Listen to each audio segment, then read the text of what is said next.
श्री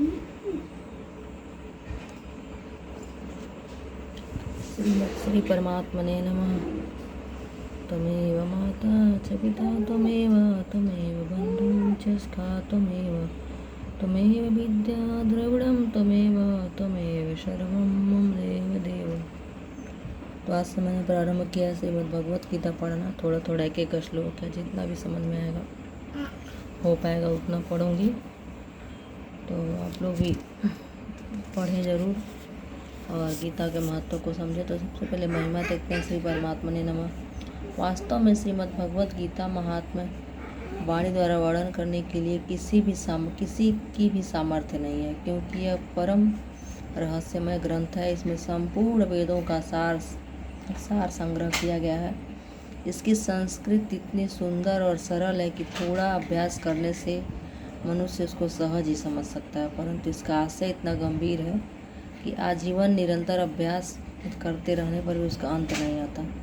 प्रतिदिन नए नए भाव उत्पन्न होते रहते हैं, इसलिए सदैव नवीन बना रहता है। हम एकाग्रचित होकर श्रद्धा भक्ति सहित विचार करने से इसके पद पद में परम रहस्य भरा हुआ प्रत्यक्ष प्रतीत होता है। भगवान के गुण प्रभाव और मर्म का वर्णन जिस प्रकार इस गीता शास्त्र में किया गया है, वैसा अन्य ग्रंथों में मिलना कठिन है, क्योंकि प्रायः ग्रंथों में कुछ न कुछ सांसारिक विषय मिला रहता है। भगवान ने श्रीमद् भगवत गीता रूप एक ऐसा अनुपमेय शास्त्र कहा है जिसमें एक भी शब्द सदुपदेश से खाली नहीं है।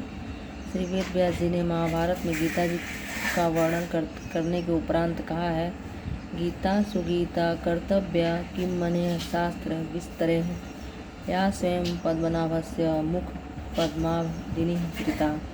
गीता सुगीता करने योग्य है, अर्थात श्री गीता जी को भली प्रकार पढ़कर अर्थ और भाव सहित अंतःकरण में धारण कर लेना मुख्य कर्तव्य है, जो कि स्वयं पद्मनाभ भगवान श्री विष्णु के मुखारविंद से निकली हुई है।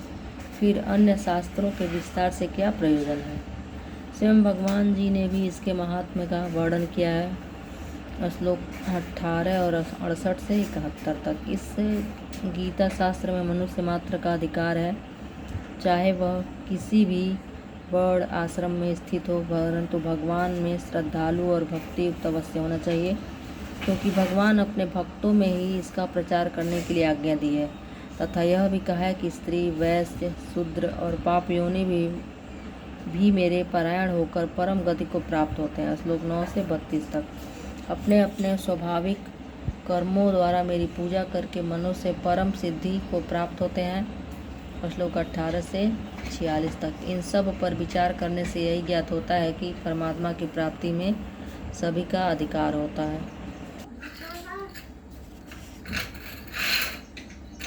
श्री गीता जी भगवान ने अपने प्राप्ति के लिए मुख्य 2 मार्ग बतलाए हैं, एक सांख्य योग, दूसरा कर्मयोग।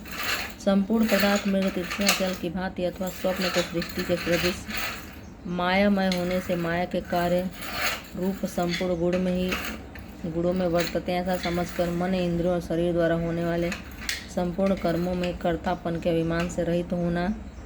श्लोक 5 से श्लोक 8-9 तथा सर्वव्यापी सच्चिदानंद घन परमात्मा के स्वरूप में एक ही भाव से नित्य स्थित रहते हुए एक सच्चिदानंद घन वासुदेव के सिवा अन्य किसी के भी होने का भाव न रहना, यह तो सांख्य योग का साधन है। तथा दूसरा क्या है? कर्मयोग। सब कुछ भगवान समझकर सिद्धि असिद्धि में समत्व भाव रहते हुए आसक्ति और फल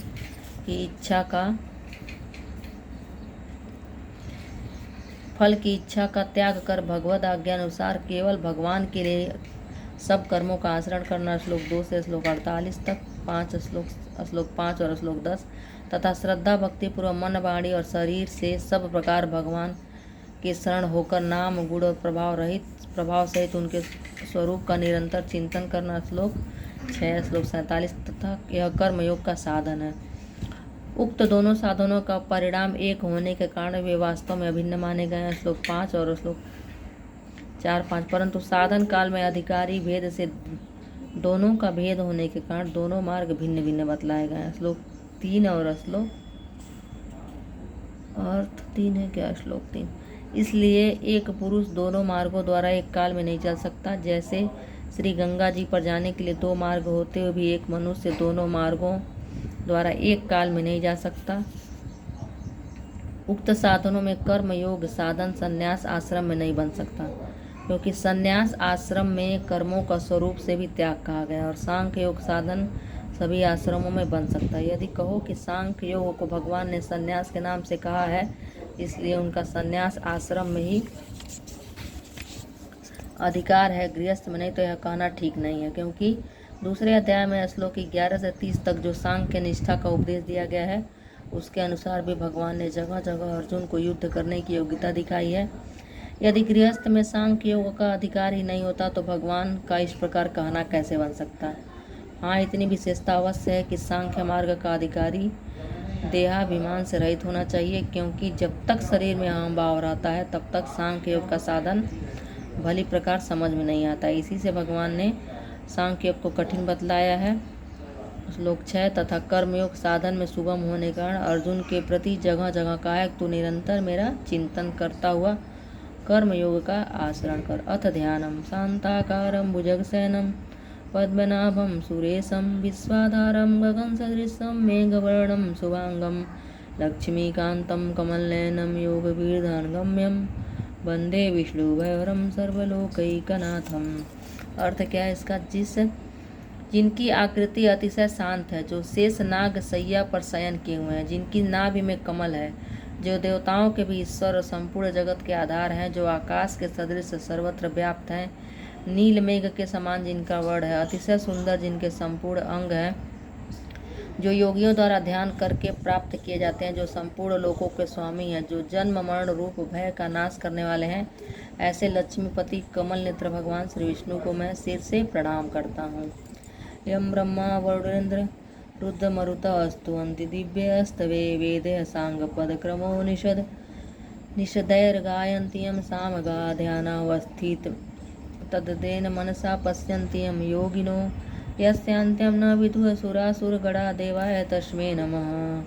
अर्थ क्या? ब्रह्मा वरुण इंद्र रुद्र और मरुदगण दिव्य स्तोत्रों द्वारा जिनकी स्तुति करते हैं, सामवेद के गाने वाले अंग पद क्रम और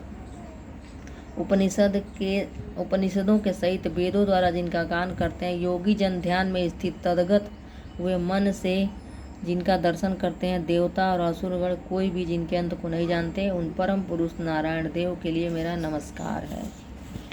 तो यह है भगवान श्री कृष्णभ्यम नमः, राधा कृष्णभ्यम नमः, श्री परमात्मने नमः। अत श्री भगवद गीता महात्म्य पढ़कर कल से शुरू करूँगी।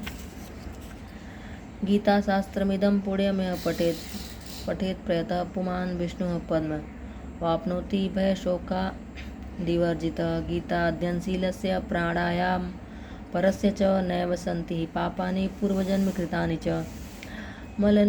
मलनिर्मोचन पुषाम् अजले स्नानं दिने दिने सकृतिताम्भमसि स्नानं संसारमलनाशनं। गीता सुगीता कर्तव्या किमनया शास्त्रविस्तरे या स्वयं पद्मनाभस्य मुखपद्मनादिनीः श्रिता।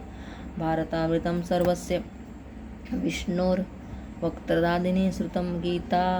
गीताङ्गदोकं हित्वा पुनर्जन्म न विद्यते। सर्वोपनिषदो गावो दोग्धा गोपालनन्दनः।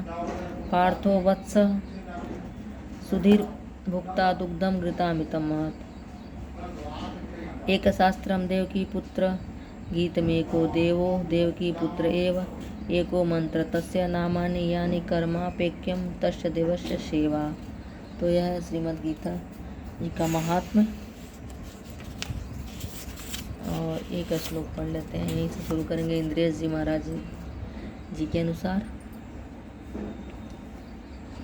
यम यम वापि स्मरण भावम त्यज त्यन्ते कलेवरम तम तमेवैति कौन्तेय सदा तद्भाव भावितः। हे कुंती पुत्र अर्जुन, यह मनुष्य, हे कुंती पुत्र, मेरा नाम है सुषमा, तो हे कुंती पुत्र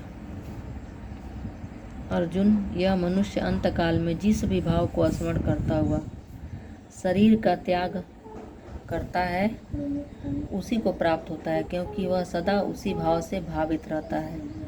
तस्मात् सर्वेषु कालेषु मां मामानुस्मरयुद्ध च मयर्पित्य मनोबुद्धिर्मा मे वैश्य संशयम। इसलिए ये सुषमा, हे अर्जुन, तू सब समय में निरंतर मेरा स्मरण कर और युद्ध भी कर। इस प्रकार मुझ में अर्पण किए हुए मन बुद्धि होकर तू निसंदेह मुझको ही प्राप्त होगा।